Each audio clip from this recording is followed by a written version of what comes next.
What's up, A to Z Sports Live on a Tuesday? Man, we are just crushing it because Tighten Up 2's been putting out odds for our start time. The under 815 was at plus 500. And then he said, now it's plus 1,000. What do you know? We're just sitting there waiting for the line to move because we are ready. We've been ready for 3 minutes. Yeah, I'll be honest. We're sitting there cooking the books. We're cheating to make money. This is like Rick Barnes said. I don't know if my players are betting on games or what. That's right. It was a trap, and you fell for it. Yes, and we make money here on A to Z Sports. Now, we're going to have a great show today because Robert Saleh keeps flexing his muscles when it comes to the staff he can hire and the experience that this Titans coaching staff is now having as bald Gus Bradley becomes the defensive coordinator for Robert Saleh's Tennessee Titans, and all the balds unite. And as Ann, who is back live, which is not a trivia day, Legion of Boom? No, it's a Legion of Bald. I like it. I like it. They keep doing this, like they're committing to the bit. And it's out of control. Like how aware are they? Like that's what I want to know. How aware? Oh, they know. I've mentioned it to them. They know.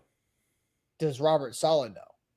I've not mentioned it to Robert, but I mean, the guy has a mirror. I'm sure he has to know. Yeah, he has to know for sure.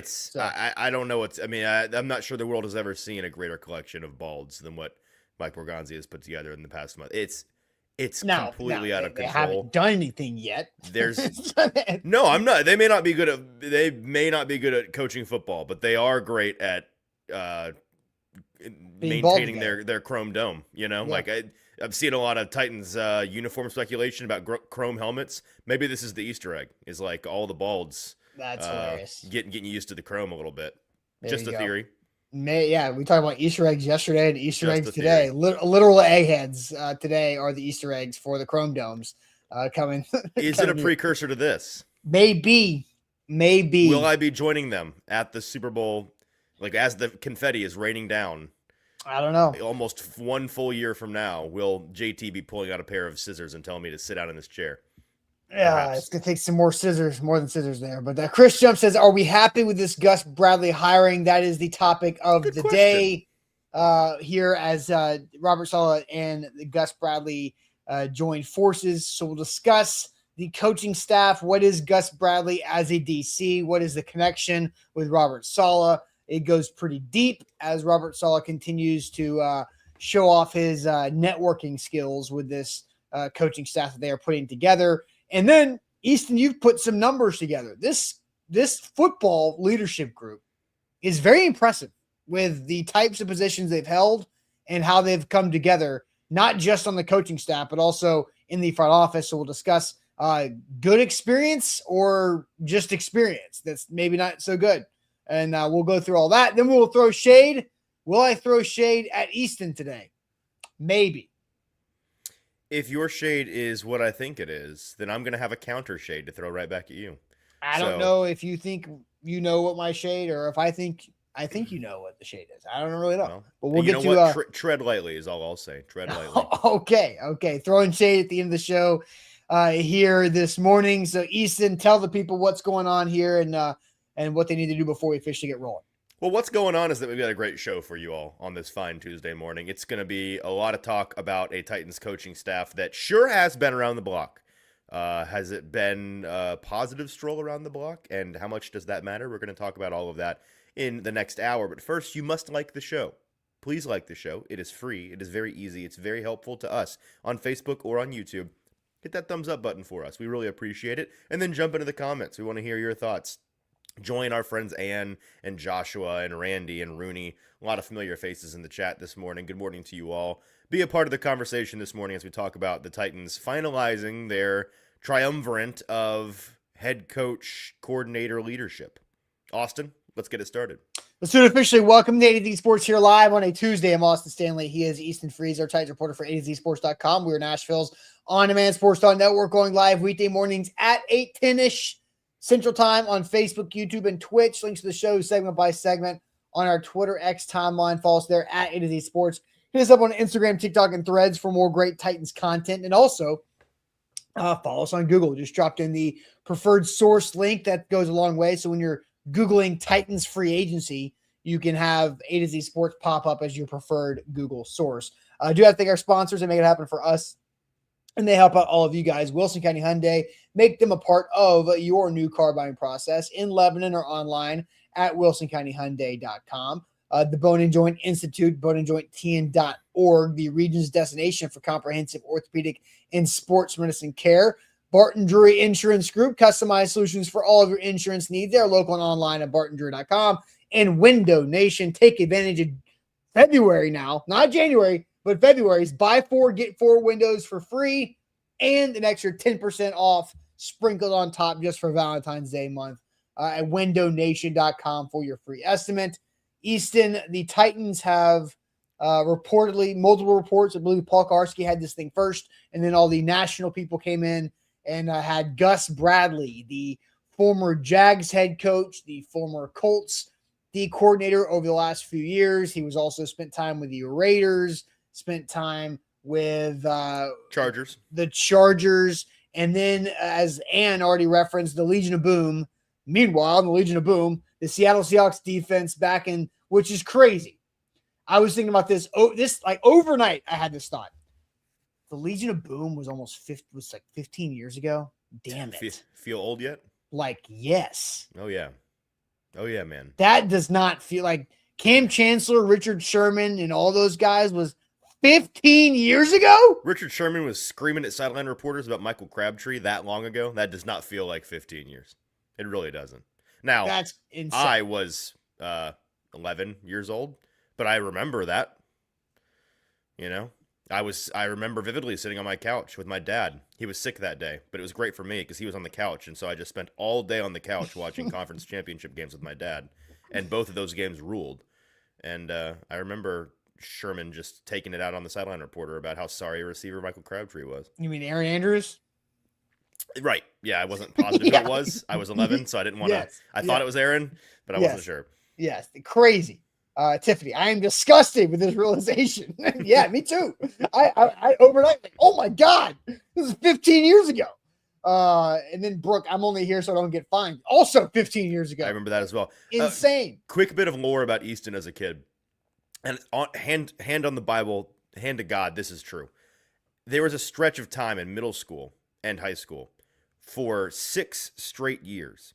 I would get sick the week of the Super Bowl on Super Bowl Media Day. It was not a bit. It was not me trying to stay out of school. I would, honest to God, mostly get strep because I got strep a lot as a kid. Get sick, and it would just happen to be on the day that I could. And now they do Super Bowl Media Day like it's a whole media night thing. It used to be like during the day on a Tuesday or a Wednesday. And I don't know if that was like the bug that got planted on my head to one day be in sports media or not. But I, as a child, as a young boy, was very up on game when it came to specifically Super Bowl Media Days, and that reminded me of that. Accidentally sick on purpose. But that's the thing. Like, it wasn't a bit. I would, honest to God, be like going to the doctor to get a strep shot every week of the Super Bowl. I don't know how or why. Yeah. But usually, I'd always catch that day. I usually try to, like, the first week of March was usually my goal for that. There were certainly times where I was like not as sick leading on to stay home for things. These were not one of them. But it became such a recurring bit that my mom and dad did not believe me. Yeah, of course, right. Of course. So let's look at the next Titans DC, the new Titans DC, and the resume graphic that we have here. A long history in Easton. I'll let you kind of dive into Robert Saleh's role in landing Gus Bradley, but we talked about the Legion of Boom, 2009 to 2012. That great defense in Seattle helped him get the Jacksonville Jaguars head coach. That did not go very well because the Jags sucked a lot throughout that stretch.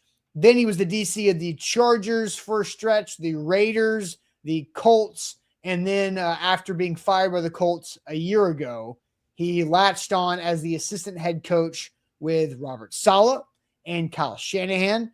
He had worked with Robert Saleh starting in Seattle when Robert Saleh was a quality control coach for the Seahawks defense, and then followed Robert Saleh, well, not in Jacksonville for the entire Gus Bradley head coach tenure, but for a couple seasons as the linebackers coach in Jacksonville, and then they reunite many years later back in San Francisco as they're all on their, hey, we just got fired, let's go rehab under Kyle Shanahan and then get a better job after this type of path, which worked for both of them because now Robert Saleh is the head coach, Gus Bradley back as a defensive coordinator. So after spending 4 seasons in the AFC South as a head coach, he's then spent the next 8 seasons in the AFC as a defensive coordinator, including 3 as the Colts AFC South defensive coordinator. So you've got over the last 11, 12 seasons, Gus Bradley has spent over half of them in the AFC South.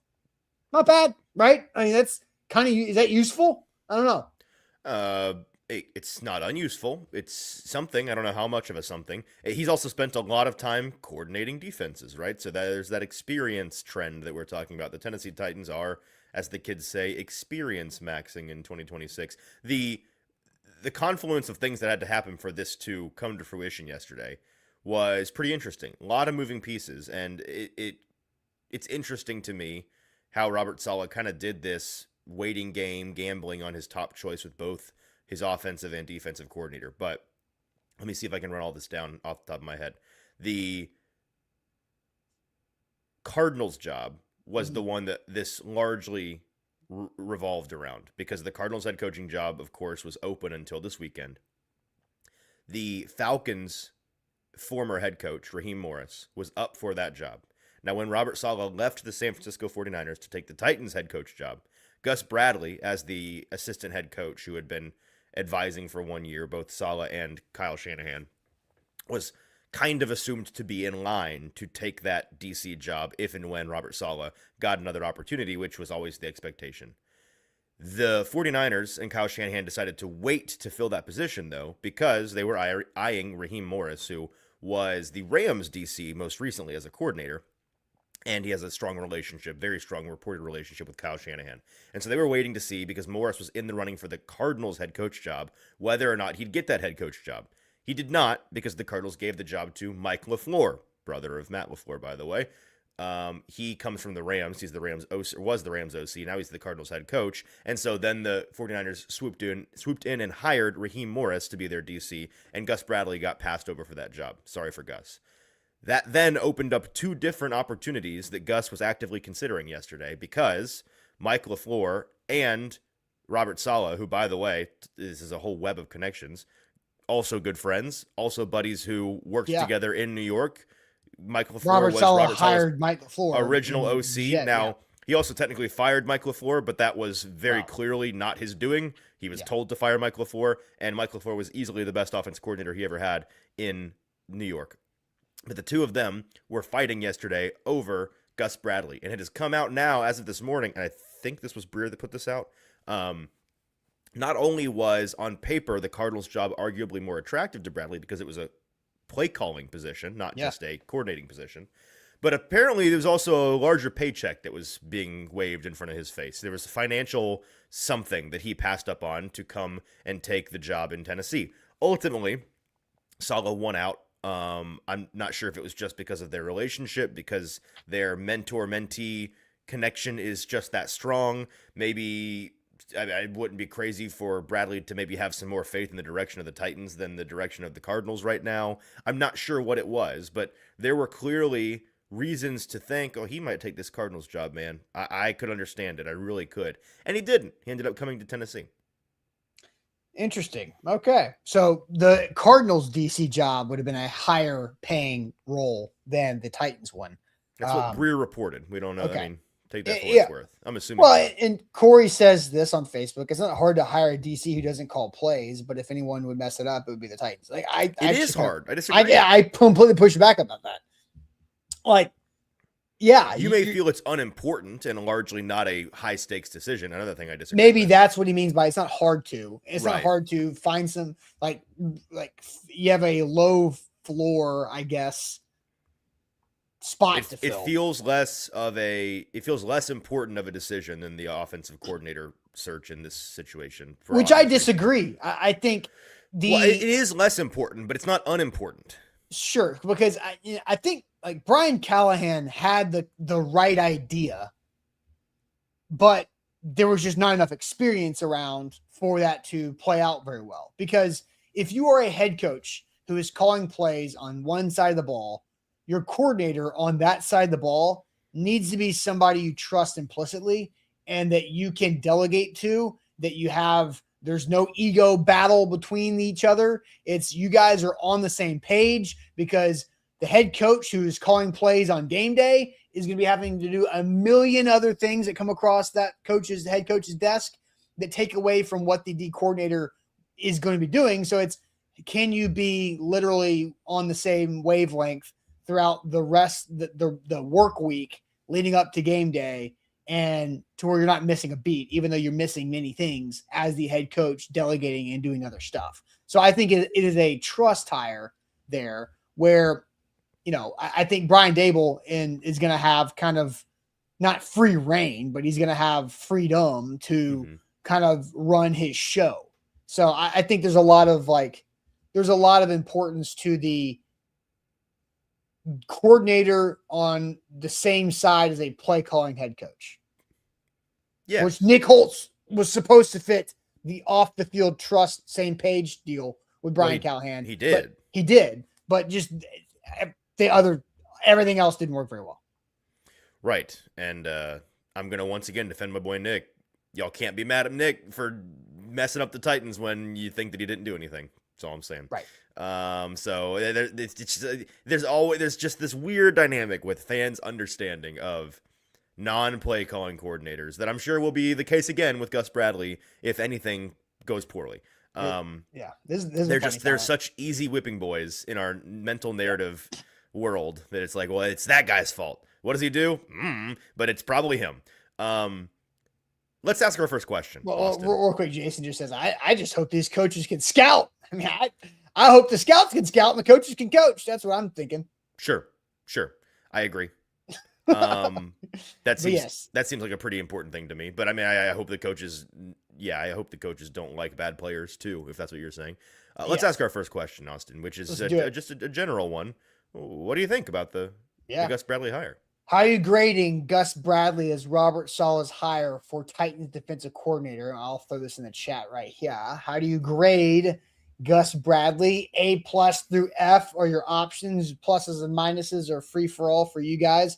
How do you grade Gus Bradley as Robert Saleh's D coordinator hire? We will get to those. But first, Easton, tell everybody about our friends at the Bone and Joint Institute. I'd love to, because the Bone and Joint Institute is the region's destination for comprehensive orthopedics and sports medicine. Whenever you get hurt in life, you have to know who to trust, and we trust our friends at boneandjointtn.org. They are located in Franklin, down here in my neck of the woods.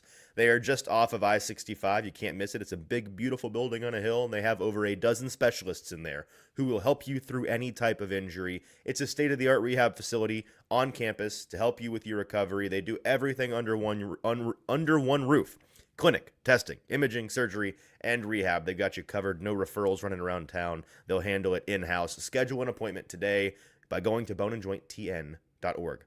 All right, King VC said it. Make sure you hit that like button. Lock in, like the show. If you have not done it yet, please do that. It goes a long way for us on Facebook and on YouTube. So shout out to King VC for the super chat on that one. Hit that like button there. So the question, how do you grade Gus Bradley as Robert Saleh's hire for Titans defensive coordinator? Easton, I'll send you to the chat. Once I maybe get a feel for where the people are going, maybe I might try to get a poll together if we can consolidate options to find out the range for this, because I want data. I want to know what people like and what they think about this. So grades, what are you seeing from the chat early? I am seeing down my screen. A. Here's a B. There's an A- right there. B, solid connection, but Saleh calls the shots. 5, so one person took it to be a number scale. I like that. A 5 out of 10, which is not a good grade, by the way. Or maybe it's 5 stars out of 5 stars. I know there's plenty of scales we could pick from here. Everyone else seemed to assume that we're talking about letters, which I think we were. B, C+. I said A through F. Oh, you did? Okay, I missed that part. A+ through F. Corey, you get an F on listening skills, Corey. Yeah. Corey gets a 1 on listening skills. That's right. Jeff says C+. He was decent in Indy. I don't even know about decent. Not great. Well, hold on, Jeff. Yeah, that's the second time he said Gus was decent in Indy. Listen, you know me, Austin. I am captain. Don't blame the coaches over here. I am captain. Blame the players because the players win and lose football games. And the defensive roster. I don't know if maybe folks missed this part. It was actively and still kind of is actively deteriorating. They're rebounding. I think in Indianapolis during 22 to 24. Not a lot of great dudes to work with. It wasn't completely depleted of talent, so I do think Bradley shares some blame, and he had, at that point in his career, garnered some reputations for being a little bit rigid, a little bit old school and uninventive as a play caller. I'm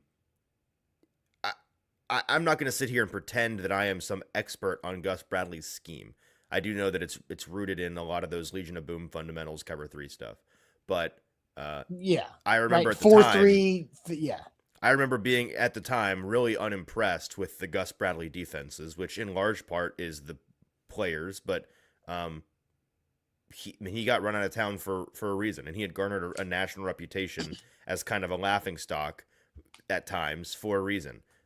That is a completely different situation, as we're going to talk about here, from what is going on in Nashville in 2026. Well, so let's talk about Gus. So Gus Bradley, this is his excuse me. He has been the defensive coordinator for 4 franchises, right, and a head coach for another.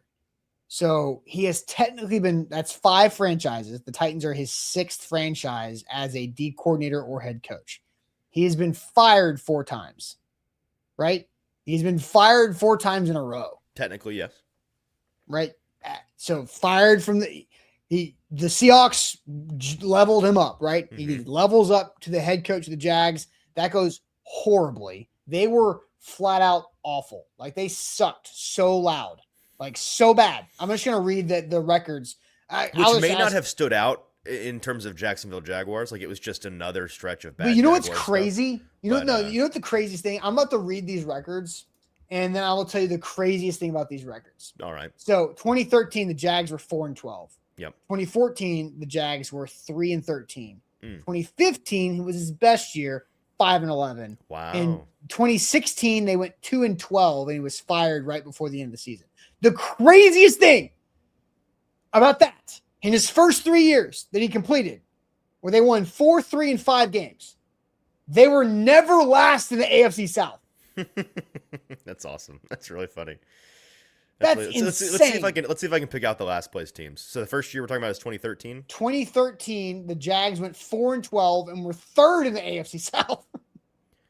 So in 2014, the Titans were last. I feel very good about that. In 2014 and 15, the Titans were last. Right, that's right. Because yes, that was the Ken was in Hunt year and a half. Right, because they got Marcus 2nd overall, and then they had the top pick the following year and traded out.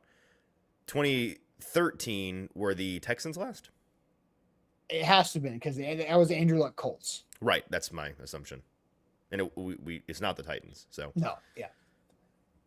I thought that you're right. That is the craziest thing. The second most crazy thing is that there was in recent NFL history a time where a coach could lose so much and not get fired immediately. Like our microwave society is just a different world today. If any coach his first 2 years won 4 and 3 games, 7 games. Is not a shot in hell that guy lasts to year 3, let alone to year 4 like Brad. Yeah, and I don't remember who the Jags quarterbacks were. It was that had to have been like a Blaine Gabbert era. Gabbert, and that's pre-Bortles, right? Yeah, so Bortles. They probably got Bortles during some of that suck fest, right? Because Bortles was a 3rd overall pick, so they probably earned the Blake Bortles draft pick during the Gus Bradley years. I don't remember what year Bortles was drafted. It was the year before Marcus, I believe. I am looking at the list of starting quarterbacks. In Chad Henne in there? Starting in 2014 was Bortles. Before him was Gabbert from 11 to 13. So he just had that's honestly why.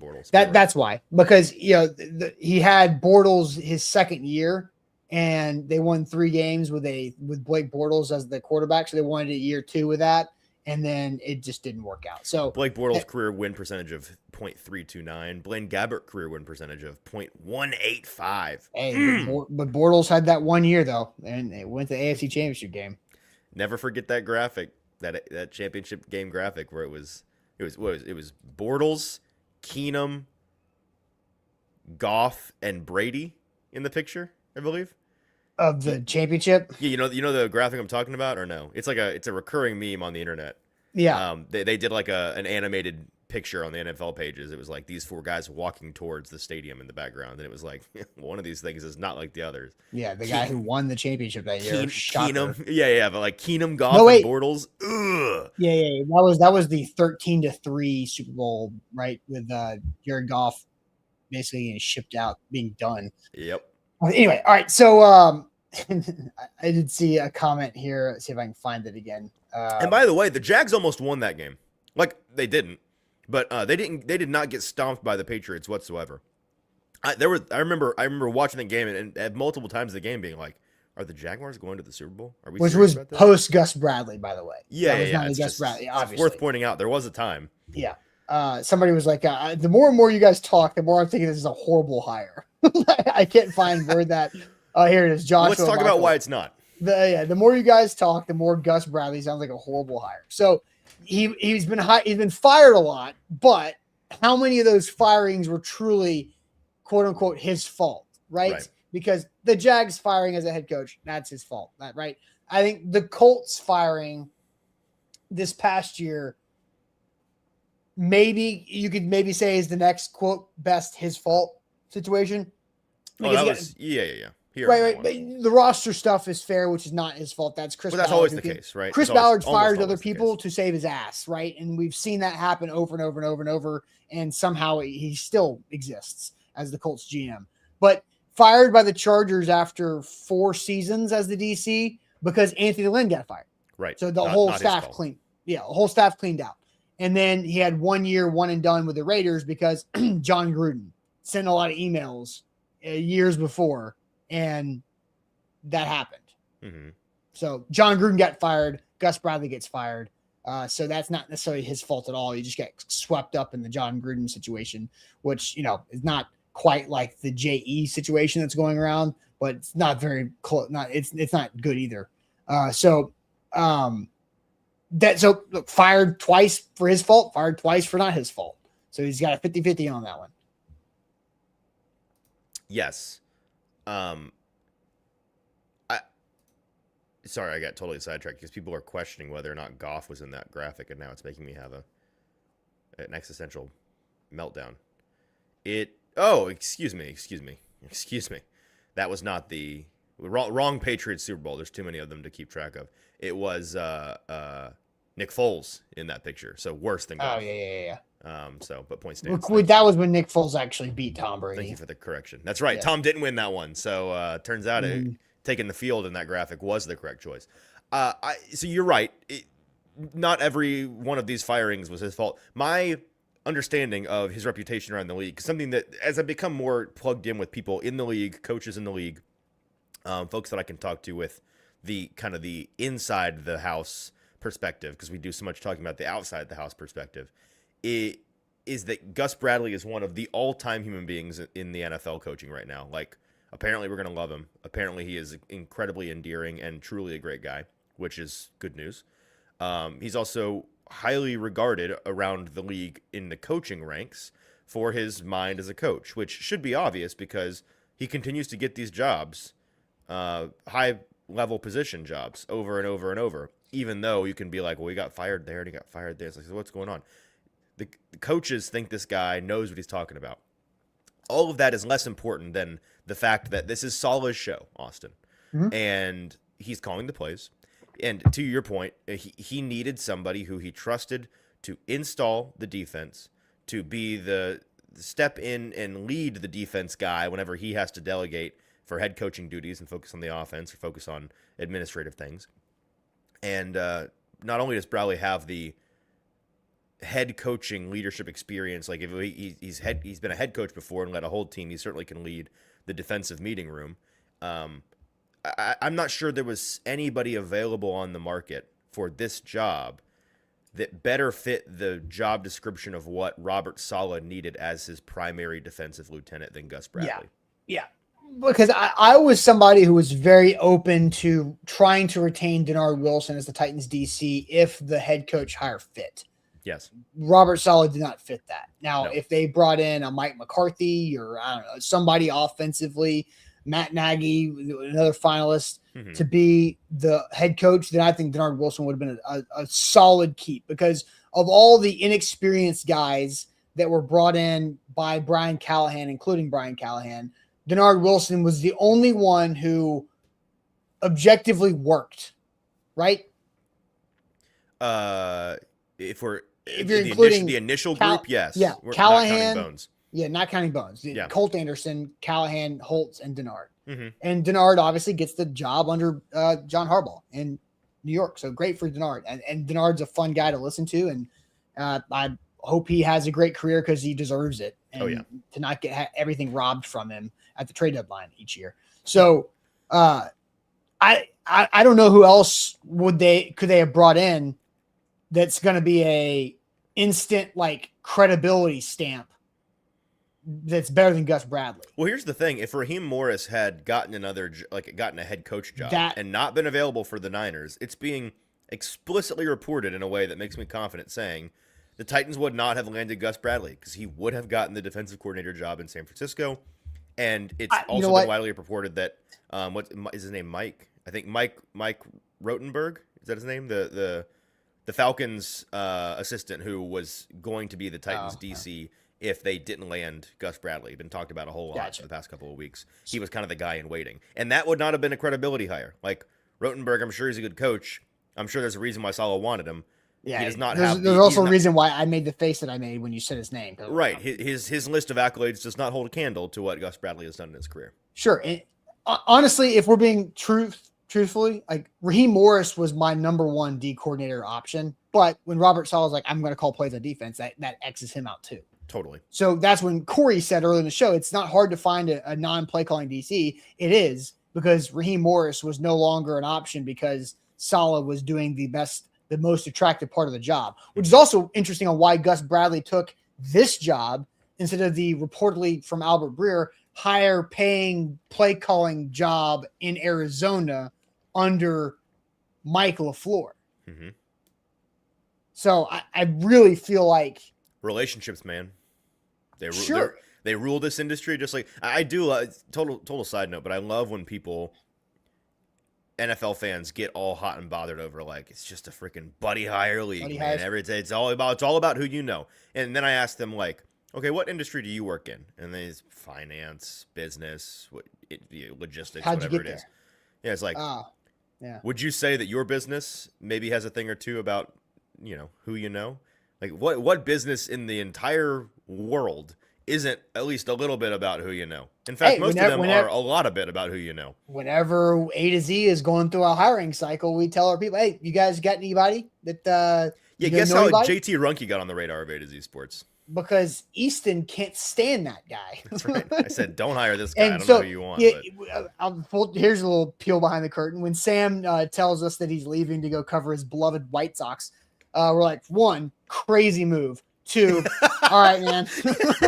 and then Easton's looped in on that, and Easton goes, I have your guy for you. And I says, well, okay, that's fine, but I'm going to put out a national search. I'm going to hire a search committee. CAA is going to find Sam's replacement, and JT can be a part of it. And if JT emerges as the best candidate, then fine, he's the best candidate. That's right. And that's exactly what happened. But you're right. The day that we found out that Sam was leaving, I'm like, I know who we're gonna hire, and I'm going to annoy the fool out of you until you say yes. And we made JT sweat that thing because we put out a search. You did. I didn't. He kept calling me like, do I need to be looking at other options? And I'm like, I don't think so. But yes. You people. Hilarious. Oh man. More rounds of interviews than a head coaching job in the NFL around here. We have like 5 rounds of interviews. Yeah, it's verbose. It's good. Ann says this is like the defensive version of Bieniemy, non-play caller, culture educator. True. It could be. Now, Gus Bradley got a shot. Eric Bieniemy has not gotten a shot, which is one of those just like, we're never going to truly know why Eric Bieniemy will never get a head coaching opportunity because at this point, I don't think it's ever going to happen. He's just a bad interviewer. Like, Well, I mean, that's probably a part of it, but I think it's because nobody thinks he's like a great leadership candidate except He the is an Kansas City Chiefs. accountability guy. Like and I talked to Charles Sure. Goldman, who's our Chiefs. There are a lot writer. of accountability guys in the NFL, though. I mean, and I think, and so another little working backwards, because somebody in the Joshua says Titans dodged a bullet by bullet not with Nagy. The fans say Mike Berganzi's job by being so loud about anti-Nagy. And I asked Charles, I was like, so why? I was like, how is Nagy the Nick Holtz of the Chiefs being blamed for the Chiefs' downfall, right? He doesn't call plays. It's Andy Reid's system. Patrick Mahomes is a full-fledged veteran guy now, Hall of Famer already. Why is Matt Nagy getting blamed for all this? Mm-hmm. And Charles's answer was like, it's hard to point your finger at it, but it was the little things. It was the sins that we talked about throughout the entire Titans offseason of the self-inflicted negatives. It's all the things that you have, the details of not doing the right thing, not going that extra mile, cutting a corner here or there in practice that Matt Nagy was supposed to be in charge of. And maybe that's not Matt Nagy's strength. And that is Eric Bieniemy's strength. And Charles told me, like, if you spend one practice period watching a Chiefs training camp practice, you will feel Eric Bieniemy and hear him too. And that is why Eric Bieniemy comes back, is because the Chiefs have all these pre-snap penalty issues and they're a little sloppy here and there. So a lot of that's because of the personnel, because Patrick Mahomes is making $500 million, but that's kind of that situation on that. So is Gus Bradley that? We'll find out as Austin's frozen. Be that to be the ass kicker. Oh, now he's back. I don't know. I don't know his personality either. Oh, me neither. We're going to find out. I just have heard that on a personal level, he's a really good guy, but I'm not sure what kind of a coach he is. I did see one clip online yesterday, and again, these like fans, and I don't begrudge anybody for this. More information is the better. But whenever a coach gets hired, like a lot of fans and podcast folks, like they'll go digging up old NFL films, clips, and old interviews with guys, and point to the motivational speech du jour that they happen to find on a guy. And I saw one of Bradley just chewing out his team on the sideline, which again, you can find that for every coach. But if that is the style, maybe if that happens to be an accurate representation of the way that he coaches, then maybe that's a part of the reason why the Titans liked him. For sure. All right. So I don't think either of us has graded Gus Bradley yet. We have not. Well, we will do that. So we will grade Speaking of Matt Nagy, what? The New York Giants are hiring him as their offensive coordinator. No kidding. Because somebody Brian literally Callahan passed up again. Cliff Kingsbury passed up again. Matt Nagy is the man. This is okay. So this is going to be so much. I say cope. Maybe it's not cope, but it sounds like cope. Titans fans have loved to be like, wow, dodged a bullet on Stefanski. Now it's going to be like, wow, dodged a bullet on Harbaugh. These guys that the Titans wanted, explicitly wanted, they lost out on. But now because of their coaching staffs, which maybe, man, maybe, this is going to get clowned. Interesting, though. I was just about Austin a minute ago, and then I got sidetracked to ask when somebody brought up Nagy, like, man, what is the break glass in case of emergency for him? Because obviously I'm less sure about the whole forced his way out of Kansas City thing. It was just understood. It was before. I feel that way too, but like I wonder if it was more Nagy's understanding or more the Chiefs' understanding. This was a before the season began thing. Yeah, but it seems like they already didn't. Chiefs fans already didn't like him before the season. So, but again, like why? I don't. That's because Chiefs fans are experiencing not the ultimate prize and are pissed and have to fire somebody, right? And the Chiefs have been firing coaches more often than they ever really have over the last stretch. So anyway, Matt Nagy, I think, deserves another shot. It sucks that I just was beginning to not. I was not sure what. I was like, is this guy going to be in the league? I didn't know. I didn't know what he was doing. He's going to miss out on the musical chair. But hey, interesting experiment now. The guy that we all were folks were extremely worried, and we all thought had a very good chance of being in charge of developing Cam Ward. now working to develop Jackson Dart. The guy that was just working to develop Jackson Dart, now developing Cam Ward, Brian Dable. Little flipperoo. Let's see how it goes. That is kind of wild. All right, so yeah, Cliff Kingsbury, Brian Callahan, trying to figure out where they're going to go, be maybe an analyst for a year. I'm going to guess you got a pair of pass game coordinators right there. Okay. All right. So let's get back to the topic at hand, grading the Gus Bradley hire. We'll talk about the overall experience that continues to be impressive with this Titans coaching staff.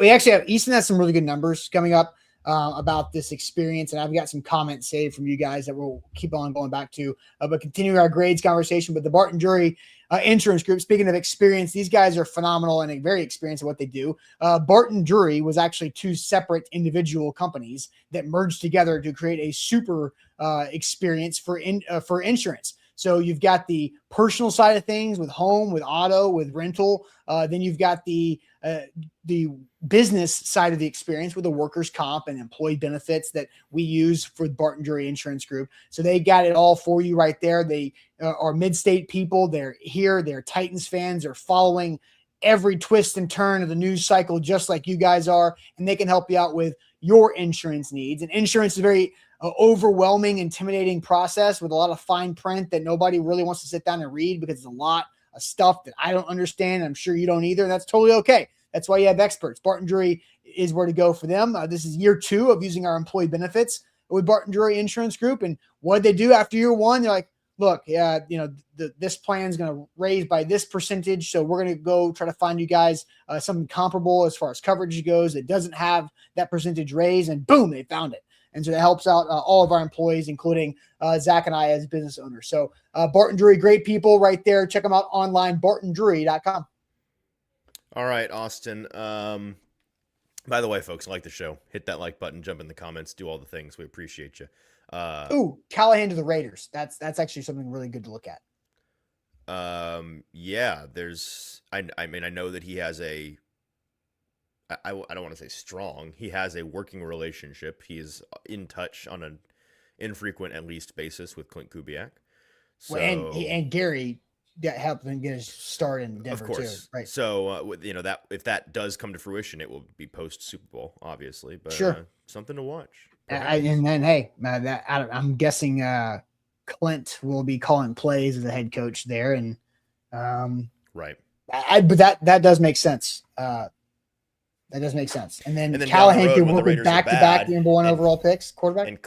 Right, true. That'd be wild. With completely different personalities. Entirely. And then down the road, when the Raiders are still the Raiders and Clint is forced by Tom Brady to give up play calling and Brian Callahan's calling plays again, then everybody will scream and cry and gnash their teeth.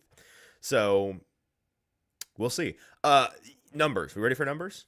No, we got a grade. Grading. Oh, right. I keep forgetting this daggum grade. My grade is an A because if I'm grading on the scale of A being the best possible available candidate and F being the worst possible available candidate, I've said it, so I think I have to stand by it. I think Gus Bradley was the best possible available candidate for this role in particular. Speaking the same language as Saleh, being on the same page schematically as Saleh, being trustworthy to Saleh to handle the defense as kind of the head coach of the defense whenever Saleh has to step away from being the head coach of the defense, and then otherwise to install and help coordinate the logistics of Saleh's defense. That is Gus Bradley.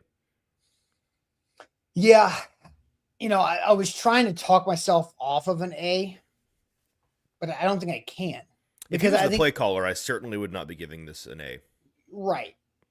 Because the only kind of where I was going of landing on a B plus is that I don't think this job opening has an A available. Does that make sense? It's sure.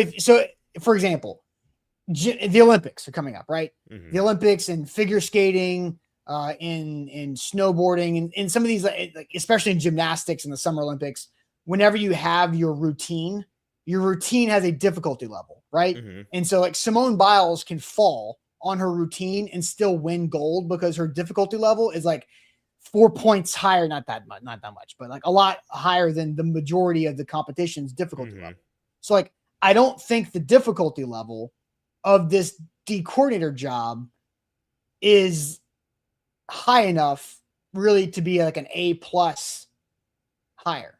It's like, so it's like you can win bronze with this difficulty level if you do well with it. Yeah, if your argument is that the only A higher would have been somebody like Raheem Morris, who has a proven track record recently of really high level defensive coordinating and play calling, then you could say, okay, then Gus Bradley is a B. But that has to come with the caveat of, I think B was the highest possible grade you could have gotten for this non-play calling coordinator role, which is, I think, just semantics. So like, if you watch, you're going to be watching the Olympics. I'm sure people are going to be watching the Olympics. You're going to say, you're going to hear the analysts on the commentary say, this is a gold medal routine attempt, right? Like this routine has an opportunity to hit a gold medal. Some people will not have that. I don't think Gus Bradley's D coordinator spot was going to be a gold medal opportunity. Does that track? Yes, it does. Okay. It does. Very, you're clearly. Do I need to update the graphic like I did with we know so-and-so got hired with, we know Matt Nagy is to the Giants? Who was that when we did a 3-person show where I put the thing on the top of the screens? Like, we know so-and-so went here. Oh man, who was that? I don't even remember. I don't know, chat. Who was that we were like, we know? Was it? Oh, Mike McDaniel got fired. Was that the morning that he got fired?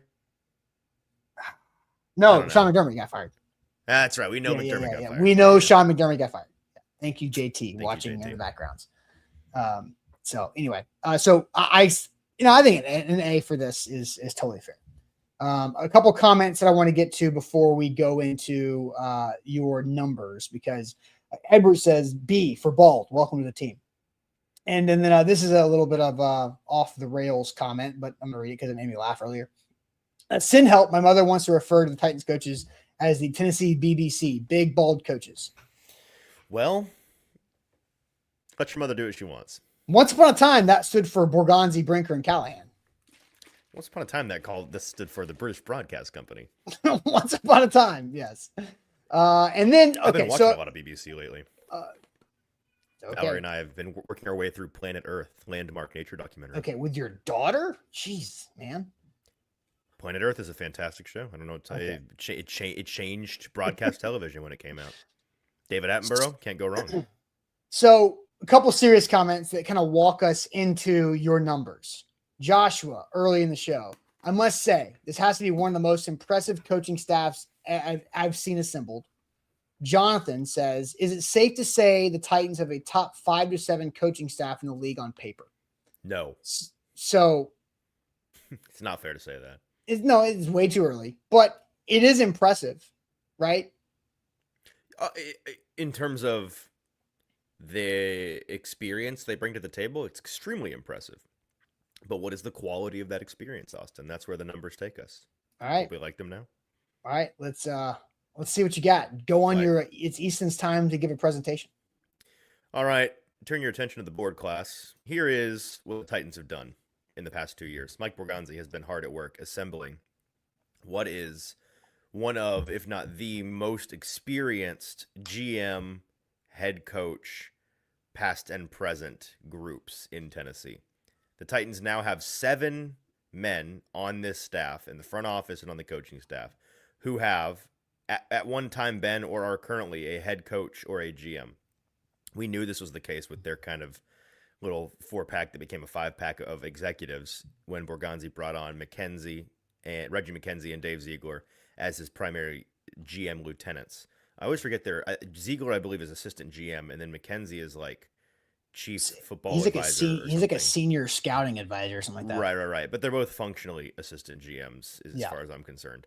And now that Saleh has put together his 3 coordinators, all 3 of them technically have head coaching experience. Now we know Bones Fossils was 3 games taking over for a fired Jeff Fisher in LA with the Rams. They weren't really his Rams. They were Fisher's Rams, but he took them over.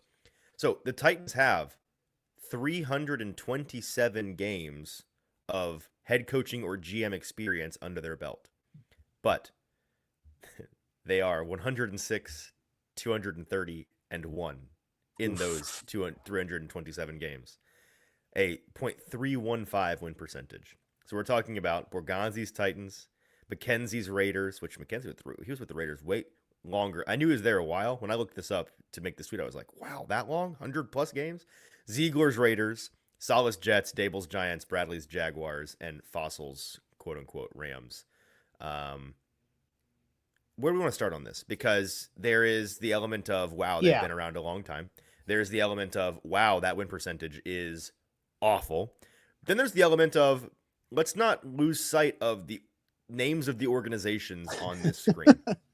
Right? The 2025 Titans, dumpster fire organization. Just objective. Well, I think just a complete restart, right? Like, yeah, I mean, in 2025, the Titans were listless. They were a listless organization. And honestly, like, I feel like it would be okay if we removed Borgonzi's record from this record. Because you could do that, and it would still be a really bad record. No, but I don't think Mike Borgonzi. I guess my point is Mike Borgonzi's reputation does not match the 3-14 season the Titans just finished. Right? It doesn't. Now it's all on credit. It's all still goodwill, and he sure eventually will But the point stands that if he retired or got fired today, that's what his reputation would be. Without a doubt. But the idea was this team's going to be brutal, and it was worse than it looked to be. But Mike Borgonzi, that wasn't his. But worse, but by 2 or 3 games, not like that wasn't Mike Borgonzi's. It wasn't his fault that they were worse than what they should have been. Right? That was his job was like, all right, here are the players that you got. It's going to be a rebuild year, I think reset that's true, year. but it depends on who you ask on the internet chat. You know who I'm talking about? The rest of these organizations, though, the modern era Raiders, we know what that is. I mean, what are we talking about here? It's the Raiders. Now, did those guys do good jobs as personnel guys? No, but there's something to be said about the stink of the Raiders. The Jets and the Giants. We've talked about how they are in the media capital of the U.S. a pair of sadness factories, have been the 2 worst organizations in the league for the past 10 to 15 years by almost every available metric. And then you got the Jaguars, which Titans fans know what that's all about. And then the Rams, who people can easily forget. Pre-McVay, the Rams were not awesome. They were they the Jets and the Giants and the Jaguars? No. But it was that team in transition. It was the St. Louis to LA. We're moving hiring cities. Jeff Fisher. Jeff Fisher can help this team, relocate like he did this franchise in Nashville. Mm-hmm. I don't know how much. Again, not a historian. I was young for a lot of this, but my understanding off the top of my head is that the era between McVay and the Kurt Warner Rams, it was largely a desert of success. Is that fair to say? Yeah, I mean, adults for it. Well, I'm trying to remember, because Kurt Warner fairly quickly moved on to the Giants after the Greatest Show on Turf, because he was there with Eli's rookie season. And so you have Sam Bradford was number 1 overall pick in 08, 07. One of those. Yeah. So they were not good. Right. And then they left St. Louis for a reason. They could not get a new stadium. They needed one. They sucked. And there was just bad politics back and forth with the city and not the public, but so the Rams were not good. The Mike Martz Rams at the turn of the century. Yeah. With Warner as the MVP, had Marshall Faulk, Offensive Player of the Year in there.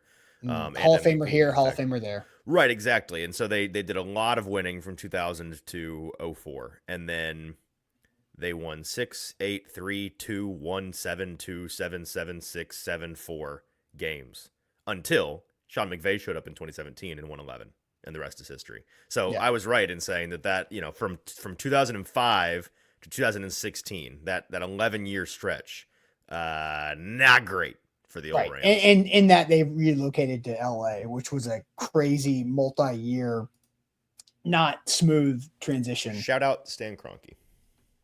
Right. So, I guess the whole idea of this is that's a lot of experience, but that doesn't mean it's good experience, right? Like I kind of equate this to Let's ask the question because I got takes. I equate this to like college sports. It's like, man, this team's got they returned 75% of their starters from a year ago. But last year they were 4-8. It's like, right. Maybe you need some new players. Maybe hit that portal a little bit. So, all right, the question is, what matters more with this leadership group? The experience of 327 games of head coach and GM experience, or that 0.315 win percentage as head coach / GM. So what matters more right there? So let's see, I'll put that in the chat because it's quite a bit of words on that. So what matters more there, the experience or the losing experience? The quality or the quantity? Yes, for sure. But first, let me tell you guys about Window Nation. I got new windows in my home. We love them. We're over 2 months in with our new windows, getting right before Thanksgiving.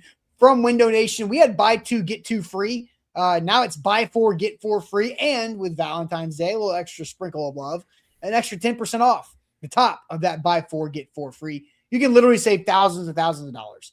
It is great. I saw somebody in our chat said that they contracted Window Nation yesterday for a job at their home. That's awesome. Andrew, our Nashville sales guy, he got new windows after Christmas, and they look sick. Like Andrew's windows match. Do they have silver in them? Of course they do. Of course. The good windows have silver infused in the windows. I still don't know why that is. Is it like it helps the performance? Okay. Yeah, it's a temperature control thing. So Window Nation, we had metal windows, the builder grade windows. When we bought this house 2.5 years ago, we're like, okay, we're changing a lot inside. The windows are like on the long-term project list. And we knocked that out pretty quickly because Window Nation swooped in and went, man, this is a great deal. Can't pass this up. Literally saving so much money. The financing is so easy. You can defer payments for a ton of months. You can make payments as small as you want them. It's really no sweat at all. So Window Nation, great process as well. Check them out online for a free estimate. Roy will come by your house in Middle Tennessee and give you an hour presentation that honestly is like a science experiment, which is fun. I will take away and learn stuff from that science experiment. It was freezing in Nashville, and I truly believe that Window Nation helped us stay a little bit warmer during that 30 hours without power last week. So check them out online at windownation.com. Hit that like button, folks, and subscribe to the YouTube channel if you're watching us there and you haven't subscribed. Maybe even hit a bell notification. Help you never miss a show. Our question was, what matters more with the Titans' new football leadership group? 327 games as a head coach or a GM on this staff, or the fact that those head coach and GM folks have a 315 win percentage, less than a third of their games won as head coach and GM. And the results are results from Pat. He thinks the results are more important. You are muted, my friend. I am putting up a YouTube poll, so we will have good results. Okay. Well, Pat says the results matter more than the experience, but Rooney and Watts and Yannick say that the experience matters more. Pat says not. Oh, this is the same guy. Results. He's all about the results. He does not love that win percentage. Tall Texan, experience. Coaches don't normally pick the players. Well, this is true. Darius, experience. The last regime had. But we also have the GMs in there that do pick the players. I was about to say the folks that pick the players are half of this equation. Tall Texan, but I hear what you're saying. Sean, experience. As long as you learn from the experience, that's I think a very important element of this. With the state of the franchise, Titans Kyle says, the experience matters more. Experience matters more. Quantity matters more. That experience is more important than the quality of the experience to Raw. But Randy is on the results as well. So the experience crowd is louder. I'm not sure what the YouTube poll is going to bear out, but the quantity and experience crowd is a lot louder in the comments on Facebook and on YouTube than the folks who think that the quality and results of that experience.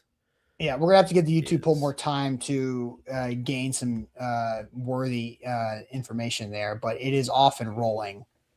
So which did you say the chat was more on? Definitely more the experience. Okay. I think I agree. Don't sound so confident. No, because and honestly, they've got 4 guys who have worn a head coach hat on this staff. Mm-hmm. I don't think the Titans have ever had 3, because I heard Lucas Panzica on with Buck Rising a lot last week talking about 3 guys who have worn a head coaching staff hat on this roster, and how that excuse me, hasn't been done with this organization going back to you get to the Jeff Fisher days where you had Dave McGinnis, Jeff Fisher, and Jim Schwartz, right? That probably was the most. And Dave McGinnis was a position coach. Hang on. When did Jim become the head coach of the Lions? Was it in the middle of that stint? I think he came back. Oh, did he? I want to say right. Jim Schwartz came back. I'll look it up. You keep going. Okay, because Mike Heimerdinger never got a head coaching job, but he had a stint of OC and then came back again. And so he came back, but it was long after Fisher. Schwartz did? Yeah, he was here as long-time okay, assistant, that's right. linebackers coach, and then D coordinator from 01 to 08. And that propelled him to the Lions head coach job, and he was gone until 2021. Yeah, when he came back with Vrabel and when he was going through some health stuff, right? Mm-hmm. And then I even thought about Ken Wisenhunt. Ken Wisenhunt had and Malarkey, right? Ken Wisenhunt had Mike Malarkey on staff. That's just 2. True. And then by the way, Mike Malarkey had Dick LeBeau. That's 2. But yep. We kind of stumbled into an experienced guy with Schwartz that is the best case scenario, right? Because he went to Detroit, became a head coach, and lost 1 trillion games. Now, was it as he won more games in Detroit than Detroit had been winning, but it was still mostly losing. And now look at him. He's one of the most revered and coveted defensive coordinator minds in the league right now. He's out of a job, but that's because the Browns scored. He quit. He did not get fired. He quit because of the Browns. And I'm sure he's going to land somewhere as a defensive coordinator because he's just too daggum talented not to. Right. And so that's what you hope for, right? As a guy that has a ton of experience, comes in and he's not the same today as he was in 2009. Yes. And so I think Berganti's looped into this. Ziegler and McKenzie are looped into this, and they're both Raiders GMs. And so you kind of hold that with a grain of salt. But Reggie McKenzie had a decent little stretch there until he got kind of politically scooped by Gruden. Is that right? Yeah. I remember when Reggie McKenzie was brought in last year. I remember doing some research and thinking that Reggie McKenzie lost roster control because of some type of, I can't remember exactly what it was.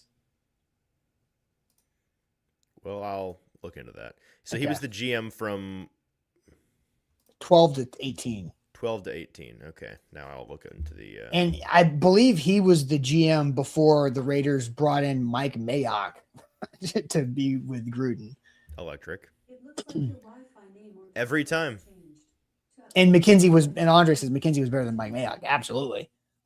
He's the guy who drew. Oh, that's what it was. I know what it was. It was Reggie McKenzie got caught up in the relocation. That's what it was, because he drafted Khalil Mack, Amari Cooper, all these big dudes that the Raiders had to trade, like Derek Carr. They had to trade and could not keep these players when they shipped off a lot of big time players, because the relocation cost to Vegas was $500 million, and the Raiders did not have the cash to extend those quality player contracts to have their guaranteed money in the escrow account. And so they had to trade him away. And so that's what got in Reggie McKenzie's way. That I remember there was something to it. That his his best year was with Del Rio in 2016 when they won 12 games and lost to the Texans in the wild card, but Khalil Mack was the defensive player of the year that year. Outside of that, he had an 8-win season with Hugh Jackson in his first year. He had a 7-win season in 2015 in Del Rio's first year, but not a lot of great in there. But you're right. It was tough. The franchise was going through weird stuff. Well, it's the Raiders. They're always going through weird stuff. Yeah. Yeah. Ever since they were in the Super Bowl with one Bill Callahan. Yep. So MVP Rich Gannon. So my vote is I vote towards the experience, because somebody, your comments probably too far gone now, but you said you learn. Here it is. Ramen Will says you learn more in a loss than a win, right?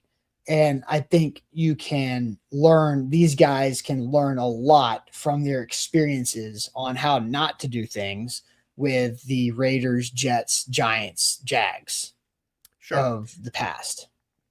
I mean, it's just one of the all-time Rorschach tests for football fans, and it's why when somebody, that initial comment we got of like, is it fair to say this coaching staff is a top 5 to 7 in the league? The answer is definitively no, because you can look at this and think literally anything that you want, right? You can think, well, they've been around a long time, so they must know a thing or two about being coaches, which that part is just objectively true. You can look at the fact that they've lost so many games and been like, who cares how long they've been around? You put together the island of misfit toys. These guys stink. And you can think that it's awful. You can look at the organizations they are working for in the context of those teams and say, GMs and head coaches don't win games. Players win games. And I don't want to blame them for the sins of some of these situations and think that it's actually a great brain trust. The only thing that I feel certain of in all of this is that the Titans, and they made this crystal clear, and I mean, I think we did believe them, but we shouldn't be surprised now because we certainly should have believed them. They felt in the past 2 years in the Callahan regime that, especially because of how blank a slate this roster was and how there had been a kind of a culture drain in the building, that there just wasn't an identity, there didn't seem to be a direction, there didn't seem to be a structure that guys like Borgonzi and Brinker, who have been around the Kansas Cities and the Green Bays of the world, the kind of structure you need to be a well-oiled machine in the NFL, those organizational markers that you see that are like, oh man, like this place, the folks around here know what they're doing. The Titans didn't seem to have much of that, and they are clearly voting on guys that have at least been around that kind of thing, seen that kind of thing. Certainly some guys that have seen what it looks like when a place is a wreck.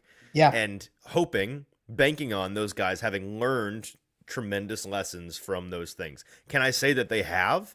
Like, no, I think it's definitely cope for people, for Titans fans, like just objectively. I'm sorry. I think it's cope for fans to be like, well, this is actually great because these guys all learned their lesson from the first time.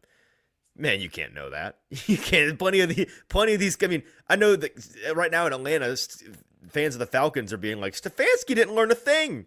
He's come here from Cleveland and he's just put the whole freaking staff back together.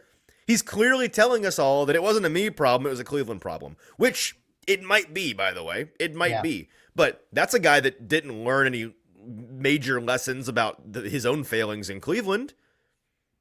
How can we say that these guys coming in who were failures before learned massive lessons? I think they have. Clearly the Titans think they have, but we don't know that. Well, here's another way to look at it, because I'll bring up the graphic again to look at the names. So you have Borgonzi and you have Titans next to Borgonzi. You could also say Chiefs. With McKenzie, instead of the Raiders, you can put Packers. With Ziegler, instead of the Raiders, you can put Patriots and Broncos. With Saleh, instead of Jets, do 49ers. With Dayball, instead of Giants, you can pick Buffalo Bills / Josh Allen / Nick Saban / Patriots / Patriots. Yeah. Yeah. For Gus Bradley, you can do Seahawks, Legion of Boom. And for John Bones Fossil, you just say he's the best special teams coach there is out there. That's right. Bar none. And his dad was pretty damn good too as a head coach. So you've got those. They have seen the good and the bad. They have all seen the good and the bad. And they know what they the good have learned a thing franchises or two from that. They know how the good franchises operate, and they know how the bad franchises operate. And so they're trying to what is it? The farmers commercial? They're like, we know a thing or two because we've seen a thing or two. Yeah, they've seen some stuff. And I think you look at the people in the league that are successful that want these guys, like Kyle Shanahan wanted Gus Bradley in San Francisco last year just as much as Robert Saleh did. And Kyle Shanahan is the best offensive mind in the league right now. And so when you were talking as well, like it made me think of one of Robert Saleh's comments from the presser last week, and we don't have the clip ready, but he was talking about how it's the coach's job to set up the standard and the culture right now with this roster. Mm-hmm. And then the best teams are player run. They are the spark. But the coaches have to set it up right now. They do not maintain the flame. And I will stand by this. Mike Vrabel, as good of a leader he is, obviously he's coaching in the Super Bowl on Sunday.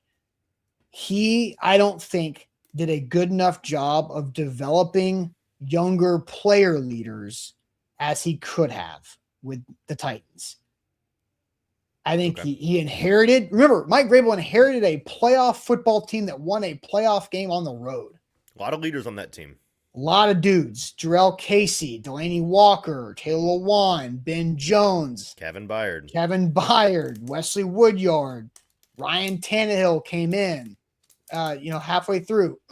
Marcus Mariota, for what he was as a quarterback, was a pretty good person in the locker room. And I can go on and on and on. I'm sure I'm missing some obvious ones that I will be kicking myself about later on. But and then Derrick Henry rose into that. Compton. Totally, right? Culture guy. Mm-hmm. So gotta have it. But what didn't happen was Jeffrey Simmons did not get developed enough under Vrabel from a leadership standpoint, in my opinion. You say Ben Jones? I did say Ben Jones. Oh, okay. I think he was my second or third name. Good call. Yeah. I think I said Jarrell Casey, Delaney Walker, Ben Jones. Check the tape on that one. I believe you. Yeah, I did. And Jeff has grown leaps and bounds over the last year and a half, in my opinion. Indeed. But there was where was the other, the quarterback having a quarterback is a big deal in this too. And so you're missing some of that, but Kenny Vaccaro is a good one too. So many guys, so many dudes that came in and were just good leaders, but there was nobody. There was no offensive line continuity because they just swung and missed a million times on the offensive line at tackle in the draft and everywhere else, right? The D-line had Jeff. They missed at linebacker. They had some guys come in and go out. And Kevin Byard was traded, and now he's back at the Pro Bowl. Good for KB. But so there just wasn't that next era of leadership developed. And so that's why you had what you got. That's right. So I think it's time to throw shade. You think so? I do. All right. Let's do it. If you have shade, let's throw shade. Have some fun with it.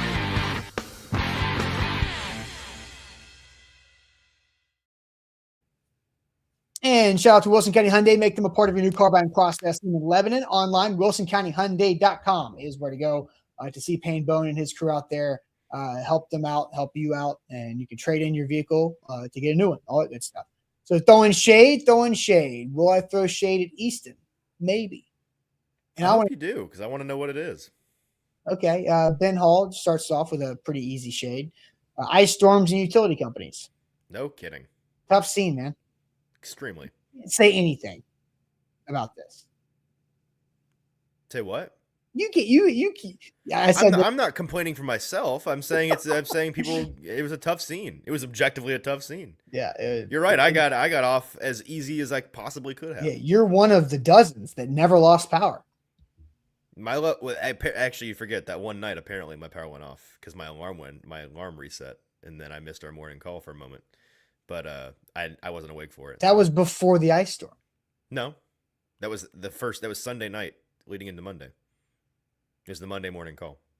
Oh, that's right, because you did the show solo, and I was like, "Oh yeah." JT and I were on the phone. I think it flickered off because our house wasn't even cold. Like it was, I don't know how long it was off for, but just enough for the clocks to reset. Yeah, the level of impact in my house for the ice storm was the first floor got a little colder, and we lost internet for the entirety of Sunday, so I had to use my phone to watch the games.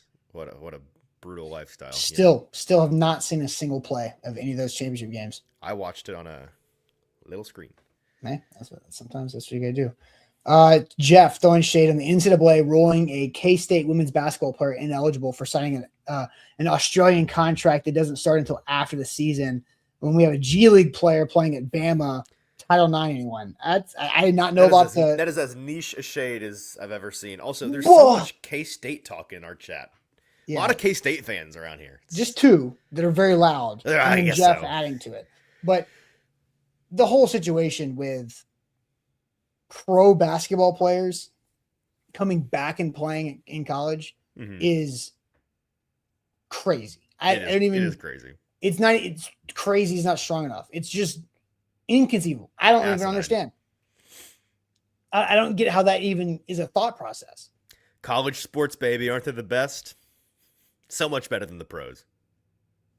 Eric says shade on that Americana pizza in Italy. Oh yeah, great call, Eric. Did you see this, Austin? I did see you quote tweet it. Yes. I mean, we have to go to war, right? This is the only option they've left us. War with Italy? Nah, I'm good. War with whoever. At least war with that pizzeria. We need to. Listen, I'm not big on American violence that's unwarranted, but I think in this case it is warranted. I think what was on the pizza? I think we need to drone strike that pizzeria. What was on the pizza? It was like it looked like a cut up hot dog and French fries. Yeah. It's violence. Great bit. That's what they think of us. I doubt it. But still, they made that pizza, that disgusting abomination, and then named it the Americana. I think it's hilarious. I think it's really funny. I think it's very funny. How is that not funny? It is. It's funny, but also I want to fight them. Somewhat related. Shrike says, "Shit at my cat for stealing my whole sausage patty off my plate this morning." That's annoying. That is funny. Titans Kyle throwing shit at my local IT guy. Literally told one of my employees to quote Google it. I love when I can tell people ask the most ridiculous questions, but if you're an IT guy, then you should probably answer it with something else. It's kind of your job. Nick, one of those K-State guys, throwing shade at my St. Louis Blues for blowing a 5-1 lead to Nashville last night. Bad season. Suck it, Nick. Did you see this? The Preds went full Tampa Bay Lightning. We were talking about JT's Lightning comeback experience. The Preds were also down 5-1, and they technically went up to the Lightning because they won in regulation. They scored 5 unanswered goals. I mean, it's a big thing for whoever the next GM's going to be. I was about to say, yesterday was a wild day in the world of the Nashville Predators. Yeah. It looked like things were over because you had the retirement news, and it's like this place is a mess, and they were down 5-1 in the second period. You're like, oh, they'll just hang up the towel. Then the Preds came roaring back. Tall Texan says shit on Hall of Fame voters. Disgusting because now Robert Kraft is not going in this year. Who knew that the Patriots dynasty's best PR, maybe of all time, would be the Hall of Fame voting committee and this new system being downright embarrassing. So now, I'm not going to blame the Paul Karskis of the world entirely because it is not all their fault. The system that the Hall, not the voters, but the Hall has given to the voters. The voters, I mean, they get some input, but the Hall says, here's how you pick the guys. And then the voters say, okay. And then they follow the rules. The system blows, clearly. Yeah. And Paul was at the luncheon, off the record luncheon with Saleh last week. Paul was, because this was the day after the Belichick thing happened. Paul was like, I spoke up twice and was like, if Belichick doesn't get in, we are going to look like idiots. And now they look like idiots. But here's my thing. I don't know the rules. I don't know the process of Bill Belichick has not been out that long. Is it the two biggest issues are that they just recently changed it to where coaches no longer have to wait 5 years to be eligible. They can be eligible immediately. Why? And so I don't know why I'm not sure why they chose to do it. That's a good question. I see. I don't like that. I think there should be time. That my guess, this could be so off base. My guess is that they're worried that some of these really old coaches will die before they get a chance to be inducted. I don't know. Yeah. You don't want people to do the whole shoot. Yeah, good point. Bear Bryant thing where you die months after retiring. Well, because that's what I hear that and I get that, but also maybe just don't coach until you're 90. Call it a career, man.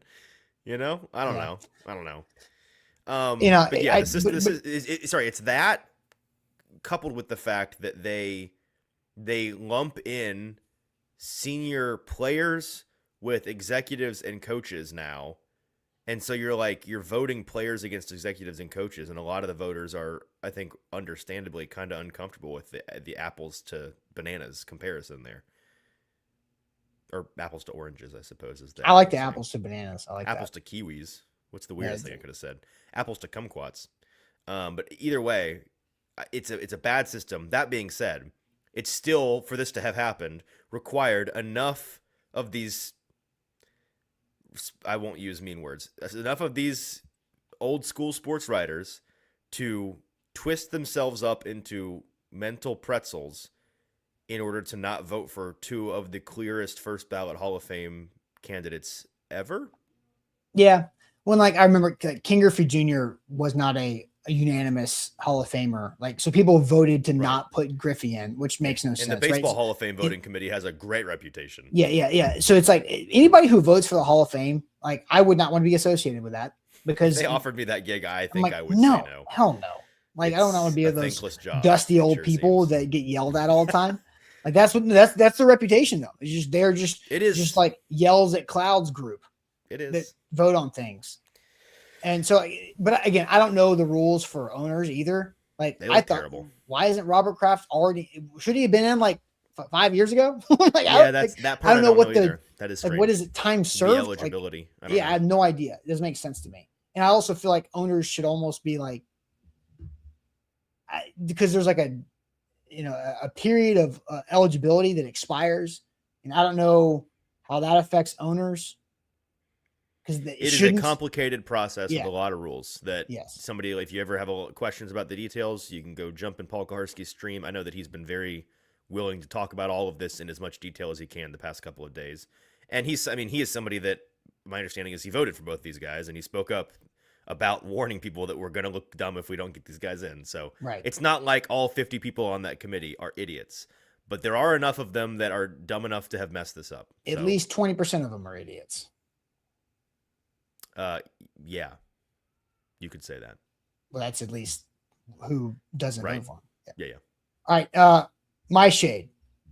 I pop on the stream, and again, Easton's just showing off his cool Senior Bowl hat, and I'm like, man, it'd been really sweet if the guy who helped you go down to the Senior Bowl, if you're like, hey man, they've got a pro shop here. Would you want anything? I can grab you something while. Thanks for sending me to the Senior Bowl for the second year. And the combine in 3 more weeks. Hey, like, Austin, maybe go ahead and let me know if you want anything from the combine. I'm your man. I do want something from the combine. Here's the thing: you've never been to the Senior Bowl, which is fine. But like, my thought process is not to ask people who've not been to it. Like, if I go see a Michael Bublé concert, which I don't know if you're a Michael Bublé fan or not. I am. I'm not going to think like, ooh, I should ask Austin if he wants something, because it's not his thing. But also, as I pointed out to you pre-stream, it was expensive. Like, hoodies were $90. They were not cheap.